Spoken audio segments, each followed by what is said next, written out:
You want to know what I really think, Mr. Pilot?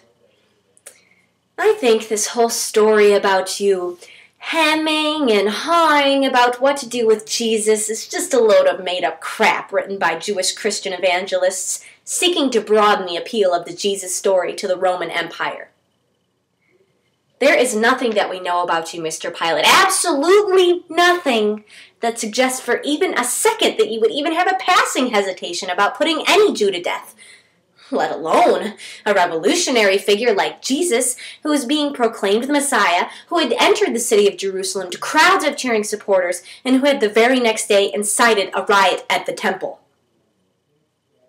You hated your assignment.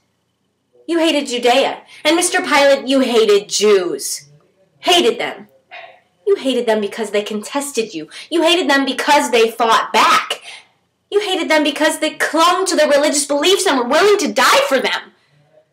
But Mr. Pilate, most of all, I think you hated them because you knew they were stronger than you. I think that made you feel resentful, vengeful, and furious. I think that bothered you a great deal. I think it gave you skin irritations and nervous tics. I think it kept you up nights and made you count the days till you could return to the safe bourgeois comfort of Rome.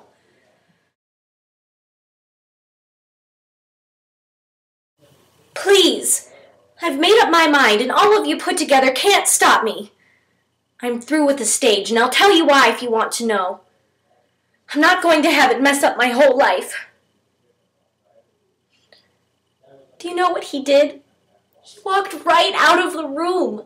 And if you think I'm going to give him up for a miserable little stage career just because we've always done it, we'd never see each other. He'd get up in the morning and I wouldn't go to work till night. Just look at this afternoon with his mother waiting out there. It'd be like that for years and years. Only, it's not going to be. You're not going to mess up my life. I'm going to quit now while there's still time. I'm going to marry Perry Stewart and be a regular person, and nothing you can say is going to stop me.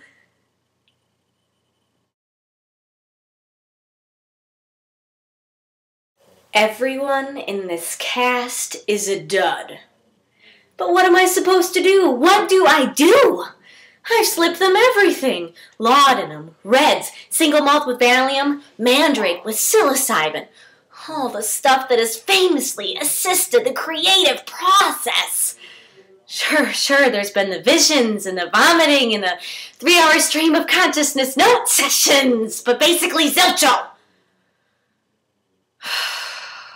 But I still have to believe that if intoxication has a place at all, it's in the rehearsal room. No, believe me, they're worse when they're straight. From Bird 1, the Untanglers had this one Dumbo idea about how everyone should have a piece of string or some cracked thing, and he won't let go of it. And some other brainiac wants we should rehearse in the snow. Meantime, the tune drives everyone bats whistling his power jingle and nothing else. No, he refuses to sing any of his lines, and his singing's the reason he got the part. And the pleaser won't learn his lines. He says we should just improv. We should just improv Shakespeare. And of course, Fragrance Fellow backs him up no matter what nut thing they're off about. They have their own little voting block. Peyote, maybe, with opium resin. I just have to find the right mix in the few weeks we have left, then everyone will be much inspired and the show will be a peach. No, believe me, sobriety is the last thing these bozos need.